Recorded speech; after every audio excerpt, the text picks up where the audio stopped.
Now, as we were just discussing there before the break, around 27 people are reported to have died crossing the Channel yesterday in what the International Organisation for Migrants has called the deadliest incident on the stretch of water. Well, at least 27 people drowned when the dinghy they were in is believed to have capsized. Over 47,000 migrants have already attempted the crossing since the 1st of January this year, with more likely to continue arriving in the coming days and weeks. Yes, well, let's talk to Conservative MP Lee Anderson about this now. Good morning, Lee. Thanks for joining us. Let me first just get your reaction about what's happened, because obviously we have been discussing the Channel crisis for a long time now, but this incident that took place yesterday has sort of changed the context and perhaps the urgency. So just give me your initial reaction to this. When we heard this breaking news last night, I actually felt sick, and I was sat with a few colleagues, a few Conservative MPs in Westminster, and the look of shock, disbelief, and just anger, really angry that, no country comes out of this good at all. We've got a massive responsibility, a massive role to play, as have France, and like I say, Mercy, we felt absolutely sick and a little bit responsible too. This needs to stop. We need to come to some sort of agreement with France. There's women and children on these boats. It's so sad. It's an awful time. And my fear is that this is not the last. It will happen again and again until we get a grip of this situation. Yeah, is it now no longer time to start to try to really deal with France particularly? I mean, we've offered quite a few solutions, haven't we? We've offered 58 million solutions at one point. We've offered to patrol the sea just off the coast. We've offered to put boots on the ground. Potentially it's time to do a bit more. And if people are unwilling, and clearly they are unwilling or unable to get to grips and deal with these human traffickers, is it not time to do things like bring in the SAS? Well, I don't see what France's problem is with this, Patrick, because I know Macron's saying that we're making political gain. That is absolute nonsense. Rubbish. Let me tell you, my inbox and the inbox of my colleagues here in Westminster is absolutely chocker every single day with people complaining about this. And as you can imagine, this morning, my inbox again, talking about the people that sadly lost their lives last night. Yet this morning, we know that 2 more boats have arrived. And, I think France have got a massive part to play in this. I would like to personally see that every time somebody arrives on these shores, send them back to France. Let's have a sensible returns policy.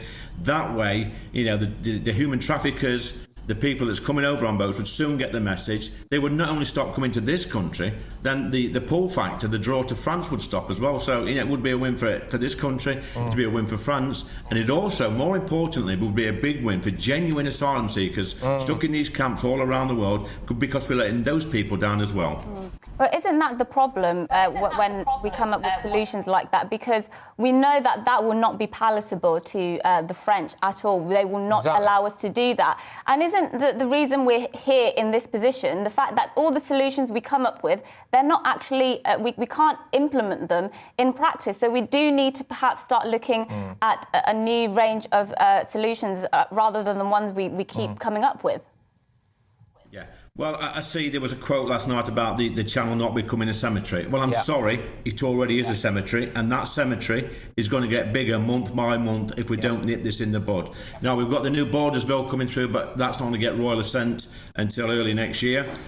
We were speaking in the Chamber just the other day about offshore processing. This is all about removing the draw. There is a massive draw because the people traffickers know, and this is a massive industry now, a massive industry. They know once the people on the boats get to this country, it's nigh on impossible to be deported to the country of origin. They will claim and claim and claim. So we're doing work here. We're talking about reforming the Human Rights Act.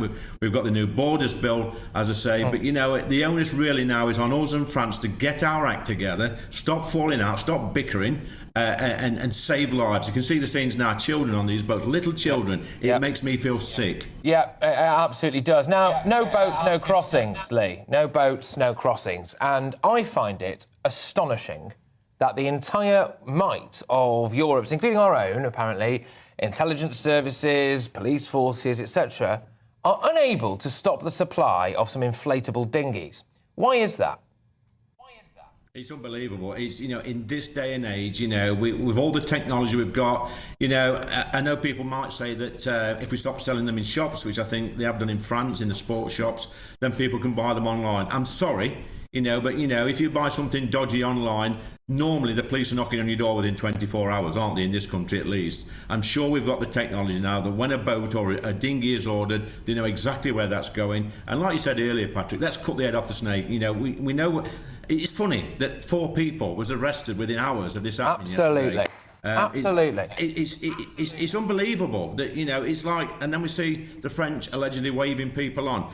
These policemen in France, or soldiers, or whoever they are, border force in France, if they're looking on and seeing children getting on the boats, then they need to have a long, hard look at themselves. And I like I say, I feel sick. I feel absolutely mortified by the situation. We need to get a grip of it. Yeah, just very, very quickly, sorry, we're being a bit squeezed for time here. What's the mood like on the back benches over this? Because is Boris Johnson about to cop it from people sitting behind him in the Commons now? Well, we met with the boss yesterday, as that's been widely reported. That was leaked pretty much straight away. He gets it. He tells us that nothing is off the table. It's, you know, especially, you know, the Red Wall MPs like myself, we're getting more stick about this than some of our other colleagues in the south of the country, because we, you know, a lot of us was elected on a promise of getting Brexit done and sorting out immigration. Well, actually, legal immigration appears to have got worse. You know, we made a promise to the public. I made a promise, and we're going to keep banging that drum until we get it sorted. Very much. MP Lee Anderson there, giving his views on obviously the tragic, desperately awful situation that took place in the Channel yesterday. Thank you very much, Lee.